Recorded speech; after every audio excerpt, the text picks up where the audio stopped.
Hello, welcome to Virgo Philippines.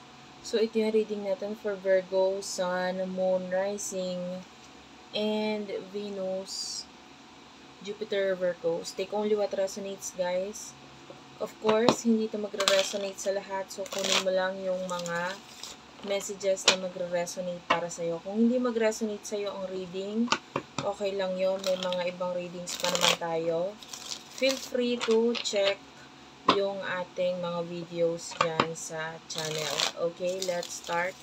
This is for Virgo, Sun, Moon, Rising, Venus, Jupiter, Virgos.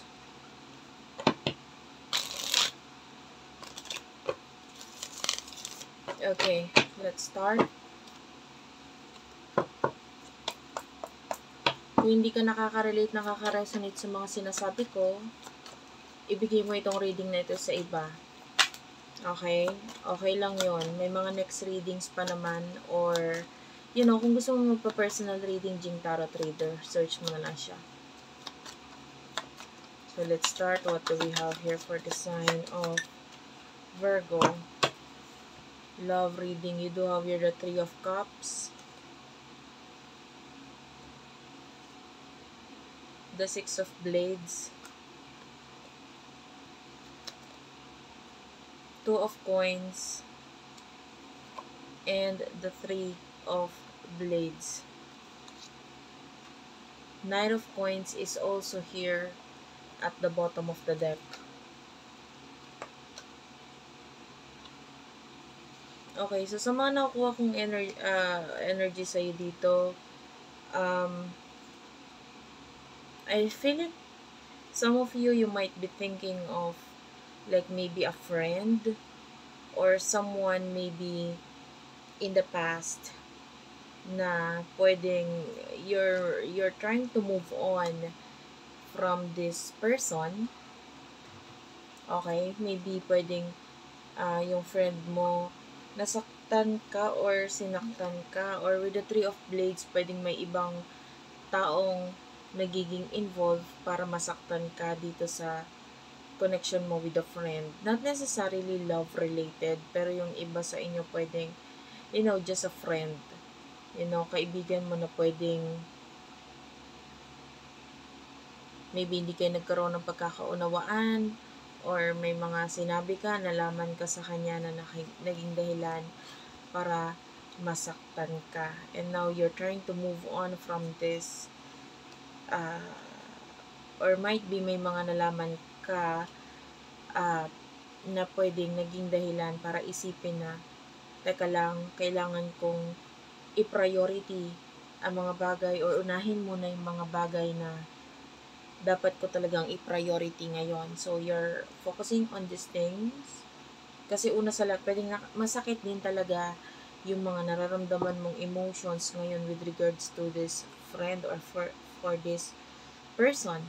With the Knight of Cups, Knight of Coins, might be may mga sinabi ka, in-offer ka sa kanya na pwedeng hindi nag-align or hindi naging okay ang situation, or hindi tinanggap, hindi inaccept, or kung hindi man ganun, pwedeng maybe hindi naging okay ang resulta na kung ano man ito. So, nakikita natin na kung ano man itong in-offer mo dito, pwedeng with the Five of Wands, naging complicated ang lahat sa inyo nung person na ito, because yun nga, pwedeng hindi sinagot, hindi nireplyan, or pwedeng hindi naging okay ang sagot. Whatever the case is, the Tower is here, so might be you're trying to accept itong Tower moment, itong ending na nangyayari sa inyo ng person na ito. So, tinatry mong i-accept yon. Sino ba ito person na kakonect mo pagdating sa love?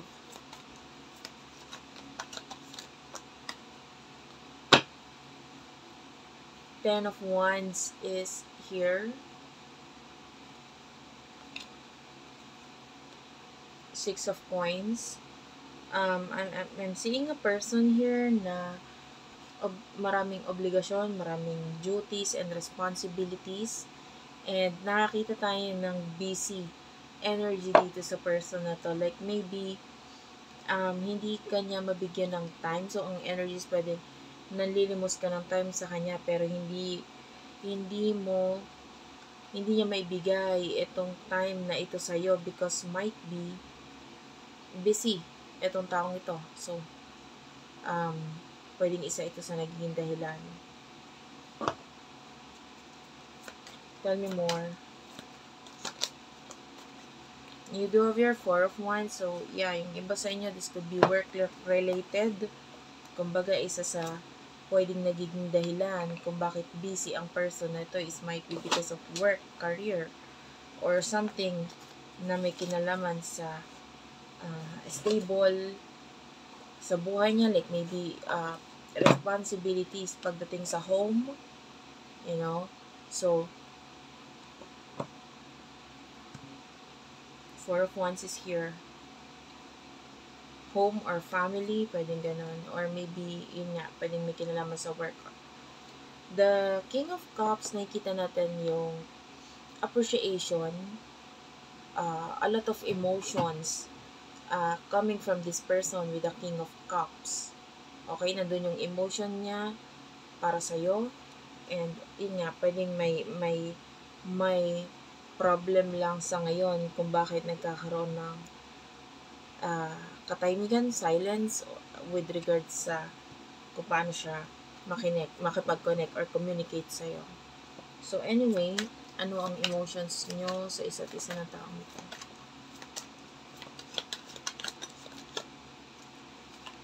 You do have here the Ace of Wands. So this is showing us like parang pagkagusto mo dito sa person na ito, you are very passionate. Maybe, kaya ka gumagawa ng mga actions na pwedeng may kinalaman sa paghihintay mo sa person na ito. Maybe you want something mula dito sa person na ito. At hindi ka naman maghihintay basta-basta sa someone na hindi mo naman talaga gusto or hindi mo mahal. So, maybe you're waiting for this person. Maybe you see this person, you see yourself as the Queen of Cups. So, nakikita mo na ikaw ay mahalaga sa iyo ang person na to, special siya, and might be alam mo rin sa sarili mo na mahalaga ka rin para sa person na to, or ramdam mo na mahalaga ka rin para sa kanya. So, might be, kaya ka naghihintay kasi feeling mo mahalaga ka pa para sa person na ito. So, ano naman ang emotions ng person na ito patungkol sa'yo?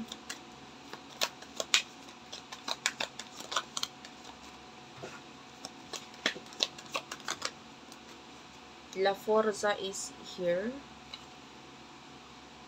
And followed by the Page of Wands.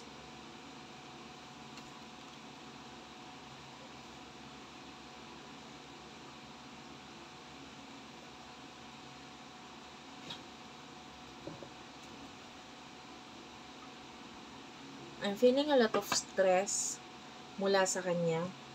Pero, i-clarify natin what's with the La Forza and the Page of Wands. Queen of Blades is here. So, emotions ay ng person na ito. The Four of Cups is at the bottom of the deck. Followed by the Four of Blades. And the Ten of Cups. Temperanza is also here. So,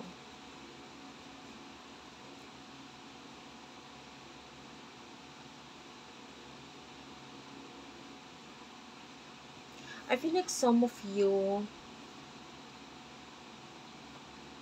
pwedeng alam niyang naghihintay ka. Honestly, ayaw niyang maghintay ka. You know?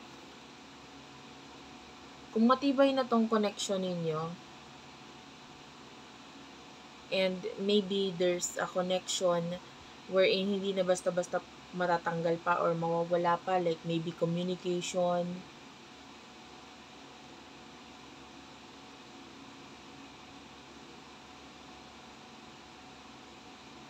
alam mo yun eh, kung medyo malabo yung connection or yung communication ninyo ngayon, walang communication, I mean, ang nakukuha natin dito is this person,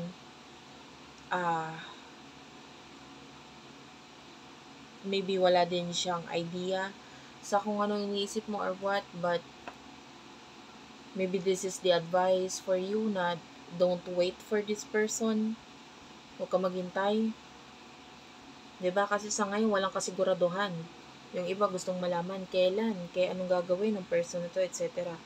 The Four of Blades, some of you, you need to accept. You need to, accept kung ano yung mga bagay na nawala na, especially kung may mga involved na Ten of Cups, which is family, or maybe if you feel like yung person that is already happy. Temperance is here, so pwedeng madismaya ka lang kasi sa paghihintay with the Five of Cups. So the advice for you is don't wait for this person anymore, no? Pero yung iba kasi hindi yun ang nakukuha natin. If you're dealing with a person na pwedeng matibay na yung connection, communication sa inyong dalawa, like kahit anong gawin, hindi ito basta-basta mawawala. I feel like this person, pwedeng hindi ka na niya paghihintayin ng ganun katagal. The energy is like parang hindi mo na kailangan maghintay. Why? Alamin natin. What's with the Queen of Blades? Depende yun sa connection ninyo eh. Alam mo yun. The Five of Cups is here and the King of Coins and the Temperance is here. I feel like because pwedeng itong person na to is naghihintay lang din. So might be hindi mo na kailangan maghintay kasi this person is going to take actions dahil pwedeng may something na pwedeng hindi magandang balita na pwedeng malaman ka with the King of Coins dito sa person nito na pwedeng may kinalaman sa kanyang Ten of Coins, which is this might be career or material problems or something na may kinalaman sa something na mag-e-end sa buhay niya. And because of this ending, hindi naman niya ginusto yung ending niya. It's just that wala siyang nagawa or wala siyang magawa dito sa ending na to. So, might be an ending of a contract or ending of yung iba, visa, whatever, no? So, nakakita tayo dito ng ilmato. So, this person might be this is showing to me as changing job, changing career, or paglipat ng tahanan. And might be that would be the cause na kung bakit magiging dahilan niya, no? Kung bakit parang hindi ka na niya paghihintayin. It's not because hindi ka na niya paghihintayin dahil gagawa siya ng action. It's just because pwedeng ang dahilan is that hindi ka na maghintay ng matagal because may situation sa person na ito na parang wala siyang choice kasi nagkaroon ng biglaang pagbabago. Okay? So,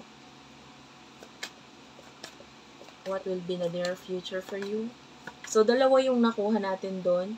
Alin ka doon? Ikaw ba yung may magandang connection, communication sa person na ito? Or ikaw yung parang mahirap nang i-connect dahil may family na and at the same time, wala naman kayong communication. So, huwag ka na maghintay.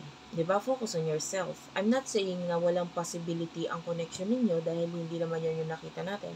For what I can see here now is that huwag kang maghintay dahil yung limitasyon na ito, pwedeng sa halip na ikaw ay nagkakaroon ng mga magagandang memories sa buhay mo pa dahil hindi pa naman natatapos ang buhay mo sa pagkawala nitong taong to eh.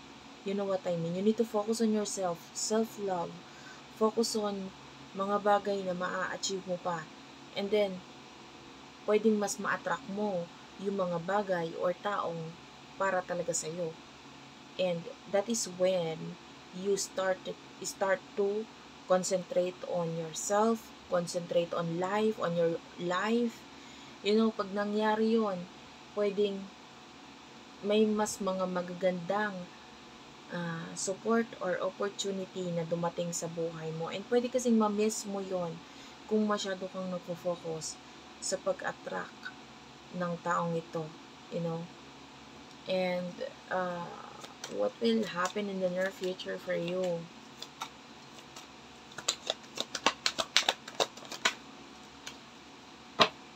Five of Cups is here. So, dalawang energies, of course, dahil dalawang energies yung nakuha ko. Five of Cups, Page of Cups. Of course, this is you being sad, nalulungkot, no? Dahil you have to face the reality about this connection. Pero with the Il Hierophante, nakikita natin na at least lesson learned. 'Di ba? At least may natutunan ka sa connection ninyo. Yung iba sa inyo, pwedeng natutunan mo is as simple as kaya ka napunta sa YouTube, manood ng mga ganitong klaseng reading or tarot is that might be because of this person. So somehow, nakatulong siya sa'yo dahil kaya ka naman na-open sa spirituality or na-open ang kaalaman mo regarding dito is because of this person. So think positive. The Il Sole is here. In the future, you will be sad, but you know, sometimes itong pagdating ng person na sa buhay mo is pwedeng naging mas magaling ka, naging mas marunong ka, marami ka natutunan, and you know, this opportunity na nalaman mo with regard sa person na ito, yung panonood mo ng mga tarot readings, naging silbi siya as guide for you. Okay? So, parang naging way lang din itong person na ito for you to understand, to learn about your higher self. So, yung iba naman, in the near future, I mean, I can see two futures here.